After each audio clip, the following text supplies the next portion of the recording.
You're listening to Power Talk, Berkeley Electric Cooperative's official broadcast about the cooperative, our communities, and ways to use energy wisely. And now, let's join our hosts for today's episode. Good morning and welcome to Power Talk. This is Micah Ponce, the Communications and Media Specialist here at Berkeley Electric Cooperative. And as always, we are joined by Miss Libby Rowe, the Director of Marketing and Communications. Good morning, Micah. You know, in studio today, I think the average age has dramatically lowered. I'm not sure what you're trying to imply, but I don't think I like it. I mean, well, you and I are not that far. We are seasoned communicators. Different in age, but we have two young, hip cohorts with us today. We'll see about that.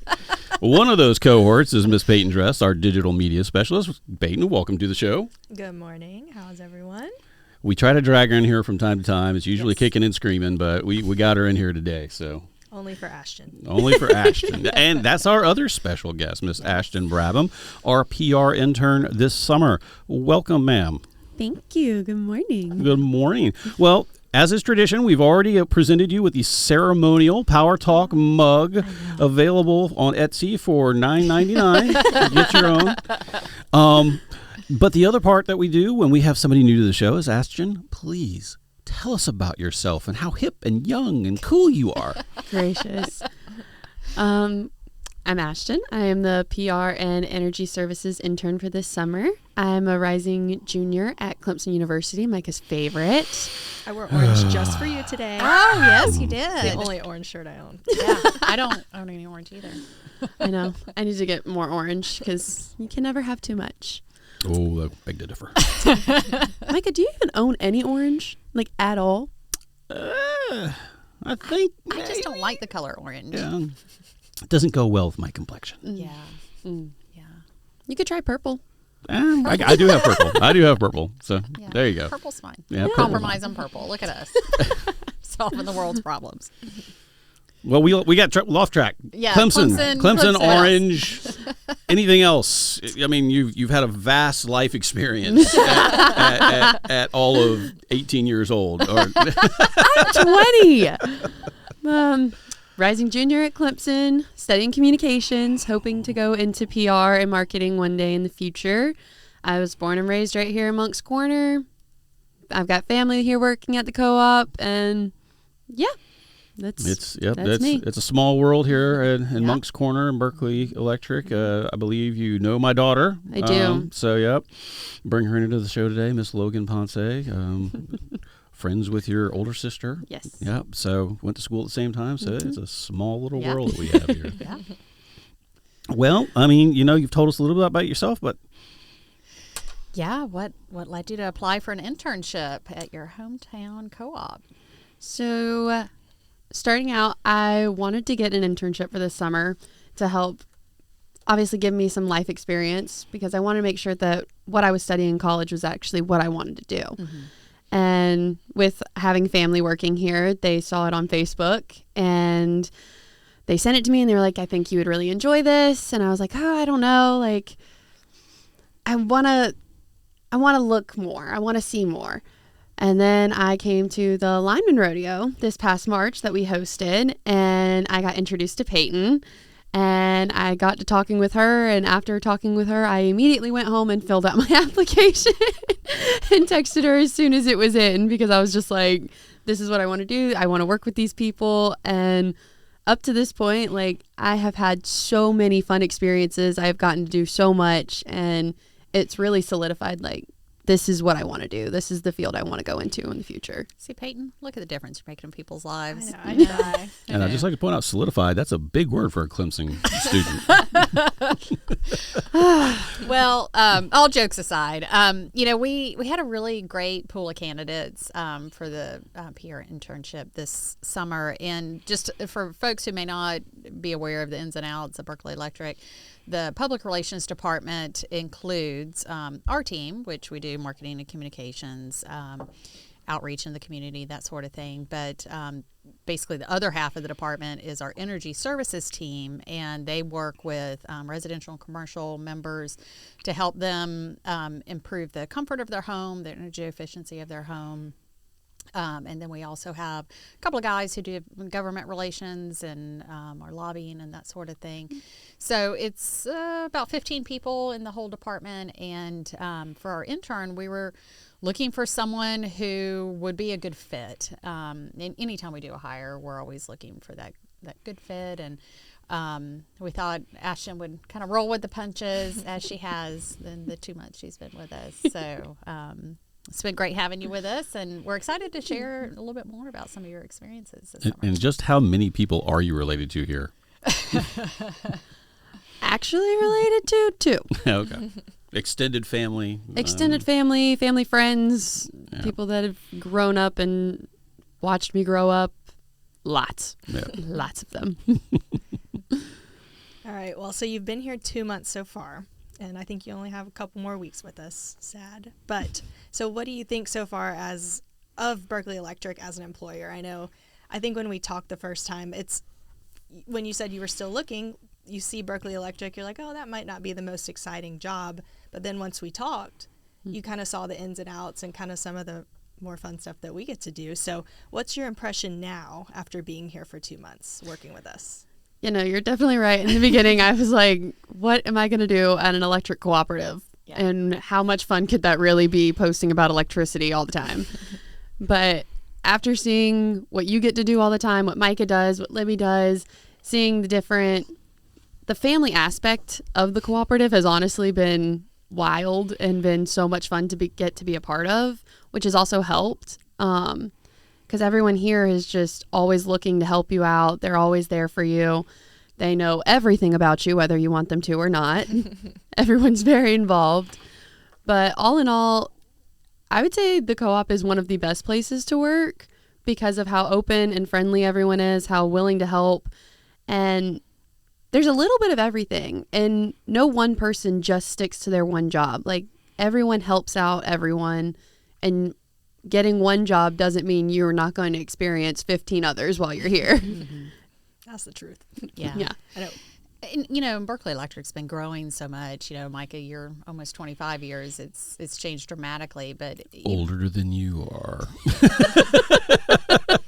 But just in the last 5 years that I've been here, we've grown so much with our service territory, adding new meters and services. But what I really love about the co-op is, even though we're growing so rapidly and we are the largest co-op in the state and among the largest in the country, we still maintain that family feel. It still has kind of the heart of a small co-op, and that's a challenge, but it's certainly a testament to all the people who work here. I think anybody who's on staff is intrusively helpful. I know, just as a woman unloading a car, I can't get to the door without having at least one person. Can I help you with that? And it'll just be a random lineman or a right-of-way guy. Hey, what you need? But everybody's like that. And I mean, like you said earlier, I mean, no matter how big the co-op is, everybody wears many hats. Mm-hmm. That is a characteristic of co-ops from large to small. A lot of people are having to do a lot of work with a lot fewer people. So we are particularly blessed here at Berkeley Electric to have such a large team. But even so, we're always you got a list of things that you're doing for the day. It lasts about half an hour, and then you're off the rails because something pops up and you need to go unload a car, or you need, we got a quick meeting we got to go to, or hey, we need help with this. So yeah, you're right. I mean, it's constantly evolving and constantly changing, which is part of the fun aspect because you never know what you're going to do. Yeah, and we do all really enjoy our jobs, and I think the service component of our jobs is what drives a lot of that passion and that enjoyment. But I always like to say we take what we do very seriously, but we don't take ourselves very seriously. We pick on each other relentlessly. As helpful as we are, we're also a bunch of jokesters. So I think a job is maybe 50% of what you're assigned to do, and then the other 50% is the people you're with. And so I think it really does make a difference who you're with. And the 300-something employees we have right now are some good ones. Yeah. Oh, yeah. And the old adage is, you spend more time with your work family than you do with your real family. So it's important to like the folks that you're around every day for 8 hours a day. Which is why I suggested this morning that we cross-train Josh to Goose Creek. Because we don't want to just hoard them to ourselves. We want to share the love. Well, in all seriousness, a couple of the departments, member services being the leader in this, have been cross-training employees to our 4 different districts. So it's been a rotation, and I think we might want to try that in energy services. Sounds like a great idea. Well, before we move on to the next question, one of the things that Peyton says, you're 2 months in, and what's your first impression? So my question is, you're 2 months in, who's your favorite coworker? Oh, yeah. And keep in mind that I'm the one editing the show. I can't lie. It's Peyton. Can we get some Jeopardy music or something? That's going to cut out. And Yeah, it's gonna be Micah. I would never do such a thing. Might want to do it more high pitched. I'll get Josh to do it. He's never going to see this episode either. I'm sorry about this. Or he's going to watch every episode from here on out. Well, all right. Let's move on. Let's keep the train rolling. Let's keep on track. So you've done a little bit of everything this summer. Give us a 20,000 foot view of some of the things that you have done. What's your experiences here at Berkeley Electric in the jam-packed summer vacation that you've had here? I've gotten to do things from going to the River Dogs Para Santos game with the BCSD reading program. I've gone to the Goose Creek LEP movie night. I've gotten to go to CEO filming, News 2 filming with Rob Fowler. We had our statewide commercial filming, and I not only got to witness that, I was actually a part of that, and now I'm in that commercial. I've gotten to attend communications meetings. I've done social planning for social media. I've done newsletter writing. I've done graphic design. I've gotten to do a little bit of everything, which is a lot of fun. I've gotten to go on energy audits. I've seen a few of our big key accounts. I've been all over the place doing everything. Well, a lot of that's kind of traditional public relations work, but let's jump into the energy audits a little bit. What was the process? And because you went on a couple of different that were very different. So talk a little bit more about that. So my first energy audit I went on, it was with Bert, and we went into this house, and it was a bilingual energy audit first off. So we brought, he's no longer with us, but Gerson, he went with us. And so I got to see kind of how the language barrier can come into play and how wonderful it is that here at the co-op we have so many bilingual speakers. I got to watch Bert use the thermal gun, the temperature gun. FLIR gun. The what? FLIR. FLIR? FLIR. FLIR. FLIR. So he's looking at the temperature of the air Yes. coming out and going in. And Yes. Correct. Yeah. There's a very specific formula that I do not know what it is. I don't either. The air changes per hour. Oh. And then, there's certain, every house. Let's digress. No, we won't get too far. We won't go too far into the weeds. It's a but tool to evaluate the right. health and the operating Exactly. of the system. Yeah. You want to make sure that there's the certain temperature that's coming out of the AC, out of the registers, and the return grates. Yes. So it's simple 5th grade math, Libby. I know, which is the problem. We're communications people, not engineers. No. But so I got to see how that worked. I've been on a few energy audits with Loretta, and I got to see the blower door test in use, which was definitely interesting. I've never seen something like that before. So another diagnostic tool to see how tight the house is sealed. That's the air changes per hour part. Oh, okay. Yeah. But so going on those I learned a lot more about energy and heating and air than I ever thought I would need to know. So in the first one that you were talking about where we had to have a translator, the homeowner or the member was having an issue with their heating and cooling system, and Bert went out to try to diagnose whatever the problem was. And the second setup, it was somebody applying for Home Advantage loan to make an investment in their home to improve the comfort and efficiency of their home. Yes. Yeah. With the Home Advantage, sadly, the member was not fully satisfied at that point, but they also still were using window air conditioning units, which was more difficult to kind of get a range on the blower door test and the overall efficiency of the unit with those units still running. So Loretta explained all of that to me and how those all can come into effect, and like leaving doors open or leaving them shut will also affect the airflow throughout your house, and how if you leave doors open, even for a few minutes, just going outside with letting the humidity in, it's going to widely affect how your heating and air works. Yeah. So boys and girls, shut the door when you go in and out. Yes, dear. I can hear my wife telling me that. Don't leave the door open for the dog. But he wants to see outside. I get in trouble for leaving it open and letting houseflies in. Yeah. I mean, they're houseflies for a reason. They need to be in the house.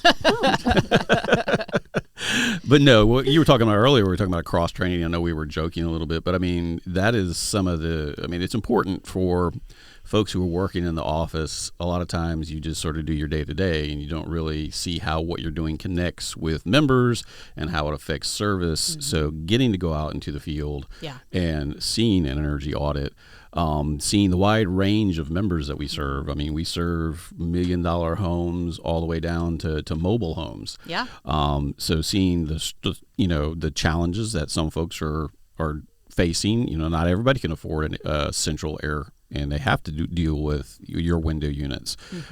Going out on storms and seeing exactly what it takes to get service back. Yeah, I mean, you were at the Latson Tall Pines event a little while ago, wasn't that correct? When we had they're not calling it a tornado, but it's a downburst. It was a downburst. Yes, a downburst. Rob Fowler told us it was not a tornado. Rob Fowler's wrong. Oh, it was Micah! a tornado.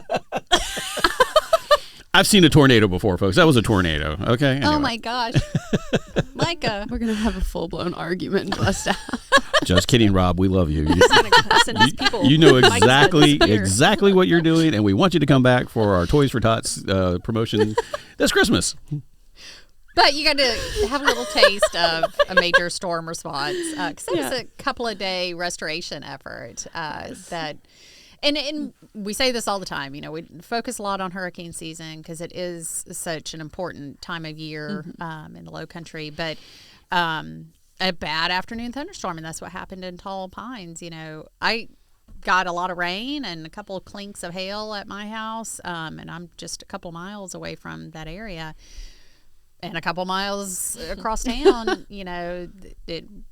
19 poles? Was that the final count it broke? Yeah, it was somewhere in that neighborhood, yeah. So in just 20 minutes. That's what was wild to me is I beat the storm home. It downpoured, and I was like, oh, it's just an afternoon thunderstorm. I come into work the next morning, and everyone is on go mode. Alert, yeah. And I'm like, Peyton, what's happening? And she was like, I've been posting all night because there's a storm going on, and everyone's out of power. And we had what was it, like 60 linemen work through the night or something like that. And we had Edisto Electric on call to come help us out. And in 20 minutes. Yeah, 20 minutes of damage. Yeah. It happens all hands on deck. Yeah, but I mean, we were talking, a lot of things folks don't understand. It was an isolated event, for that affected mainly the Tall Pines subdivision. But I mean, just the logistics of there was, I don't know, when I first got there was at least 30 or 40 trucks all throughout this one street because that's where primarily the damage was. And I mean, we had to take down part of a fence to even get access to the right of way where all the broken poles were.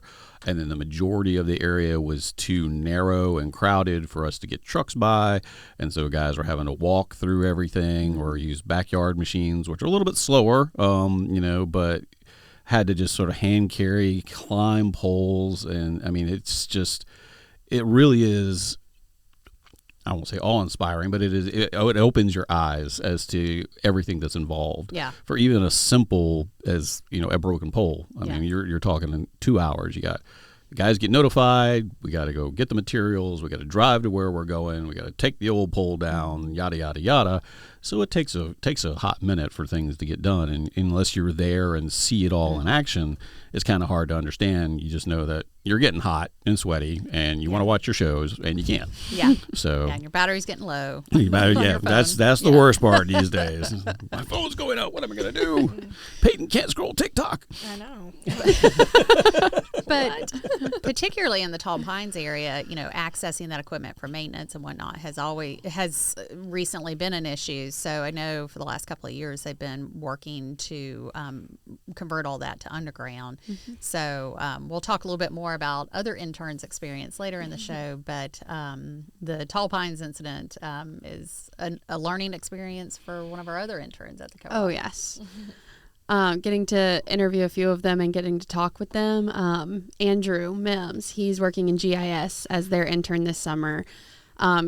Whenever I was talking with him, he informed me that his largest project he was getting to work on was making a map and a plan to present to the HOA of Tall Pines to convert all of their overhead lines to underground lines, which was really cool. Yeah. And actually getting to speak with him about it, and he's been out in the field, he's gotten to see like the drones fly, but all of that, he was talking to me and he was like, this is really giving me a good perspective as to what I want to do in the future. Yep.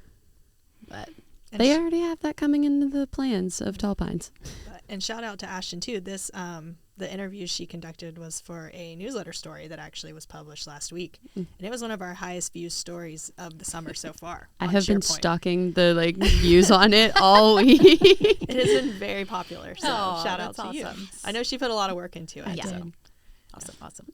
Well, for folks who are just tuning in, we're a little bit past the halfway point, but we're talking about interns and what it's like to work here at Berkeley Electric Cooperative, the learning experiences that some of our interns are getting, and we have Miss Ashton Brabham in the house. We have our special guest, Miss Peyton Dress, in the house, and of course, we always have Miss Libby Roig, who tries to keep me on task.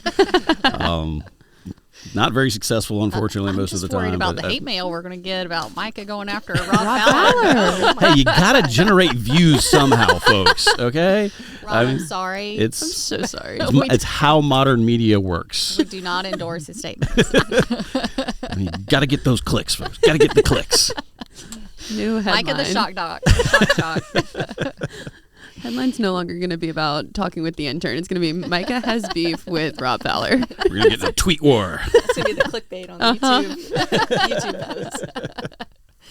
Okay, so we heard a few things that you did enjoy doing this summer. We did a lot of things, but maybe was there anything you would not want to do or something you learned like, that's not for me? Cleanup.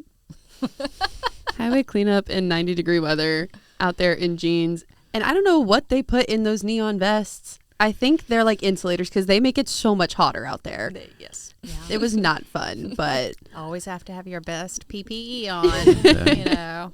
DOT approves. Got to Yes. make sure that we're following the rules. Yeah.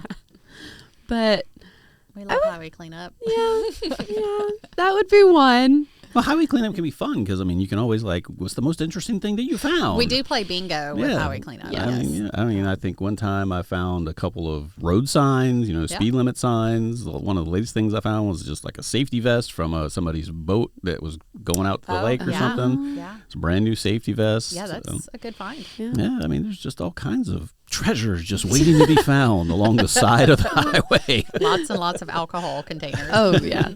That and then It's very suspicious that they're centered around the co-op. I think the biggest thing I found was me and Peyton found like a giant thing of insulation. Oh, yes, like half a roll. Yeah, it was huge. I was like, people just leave it. There was a sofa one day when I was passing. Yeah. I was like, okay, I don't know how you just don't miss that. Yeah. They miss it when they get to their location and realize it's gone. Where my sofa go. But highway cleanup was still interesting because you got to see, you get to clean up your community, which is always a great thing to do. Yeah. But definitely not in the heat. Not my favorite. Yeah. Getting to do scanning, lots of scanning. That was stimulating, I'm sure. Have you finished my photo albums? I have finished your Okay. photo albums. Hey, there we They've go. been done. Okay, well, you should have told me I got lots more. Ashton worked very quickly, let me tell you. I literally have years and years worth, but So, Ashton, what has been your favorite experience? My favorite would definitely be writing for the newsletter and doing social media posts. Coming up with captions, not so much, but doing different graphics and getting to schedule out social media posts and getting to write for the newsletter has definitely been a lot of fun. also really enjoyed video editing, even though I'm just cutting blank space most of the time. But it was still fun to get to learn how to use those types of platforms. And so that's been really interesting. And even though you're just cutting out blank spaces, the repetition is so important for developing those skills. So, yeah. I enjoyed it. And another shout out to her. So I don't think you were too familiar with Canva either when you started. And that's primarily what I use for social media stuff. And she, in the 2 months she's been here, has really grasped that platform and is really starting to get the hang of it and pumping out some really good stuff. So it helped whenever we were working on the new hire graphics. I made like 12. I was just sitting there just like creating different graphics, and Peyton came over there and she was like, "What are you doing?" And I was like, I started having fun with this. Yeah, I think I asked for like 2 or 3. You did. So. You asked for 2 and I did 1, and you were like, "Oh, that's good. Like, I like that." And I was like, "Okay." And then there appeared 12, and I was like, "Well, now you have multiple. You can pick and choose." Yeah, but it's just the little stuff like the Hootsuite. Now you've gotten to use that and schedule a lot of stuff for me, and Canva, stuff like that you might not use at school. And now you get the chance. I had never heard of SmugMug or Hootsuite before getting here. And I feel like I am very familiar with both of those platforms now. They're great PR tools to make our lives. Sounds like Peyton's had a summer vacation herself. I mean, handing off all this work, I mean, she's hired for next summer if it's up to me. She's given me time to think and work on long-term projects because she's been able to handle a lot of my day-to-day or some of my... I've got her working on something that I need in September right now, so I'm taking advantage of her. So, already finished August. Might as well move on to September. It has been great. So, you're not the only intern at the co-op, but each department chooses whether they're going to bring somebody aboard each summer. And as part of that program, each Friday, once we get everybody aboard, we have a meeting and just kind of talk about high-level stuff at the co-op, what all's going on. But like you mentioned earlier, you also got to interview everybody for a newsletter article. So, what's life been like for the other interns at Berkeley Electric? So I know Andrew, he got to work on that big GIS project with Tall Pines. So I know he's really enjoying it. A lot of them told me that this has kind of clarified and helped them figure out if what they're studying in college is what they actually want to do in the long run. A lot of them, it has proven that this is not the path they want to go down. Wow. But a handful of them, especially some of the member services, they're just working on their people skills because the careers they want to go into aren't necessarily working in member services here at the co-op, but they want to go into other careers that require them to be personable and work with difficult people and problem solving. It has really, being here at the co-op has definitely helped them with that. I know Emily, she's one of the engineering interns this summer. She got to work on SCADA. Am I saying that right? That's correct. Yeah. She's got working on that, in which she's loving doing all that. And this has solidified that engineering and what she's doing is definitely what she wants to do in the future. A lot of them, from what they have told me and what we've talked about, all of them have one thing in common. It's that they love the people they work with. That every single person that they've worked with has been super helpful. They've all been understanding. And all of the interns, whoever we've worked closest with, like they've taken us under their wing and shown us the ropes and showed us how the day-to-day co-op life works and what their job all entails, and which has made our experience altogether so wonderful because it's easy to love what you're doing when you love the people you're around. Yeah. And so working at the co-op has definitely given everyone, might have spoiled us, honestly, because now we're used to liking people that we work with. So if we go out one day and have difficult coworkers, this is not going to be easy for us. Yeah, and as you're doing job hunting, fit on your side is so important. I tell folks in college this all the time, that when you're interviewing them too. I know everybody wants to get that first job, but Yeah, don't sign up for a job where you can tell from the interview it's a toxic culture or just not the right fit for you, you know. So. Absolutely. And that was one thing I was always worried about was how well do you mesh with people, which I think is honestly a lot not easier necessarily in our line of work, but you are around so many personalities. It's easy for two personalities to be too big and clash. But honestly, like in our department, I have loved how all of the energies have come together and everybody's personalities seem to mesh pretty well. And Just like me, I'm extremely humble. Sure, Micah. And a meteorologist. Well, folks, if you'd like to join the BEC work team, you can sign up for our job alerts on our website at berkeleyelectric.coop, and you'll get an email each time a job is posted. And if you're a member who wants to keep up with the latest at your cooperative, you can follow us on Facebook, Instagram, and LinkedIn. So thank you for tuning in to Power Talk. This is the official broadcast of your electric cooperative, and you can catch up on past episodes on streaming platforms like Spotify, Apple, and iHeartRadio. You can always get a behind-the-scenes look on our YouTube channel. And until next time, this is Power Talk, signing off.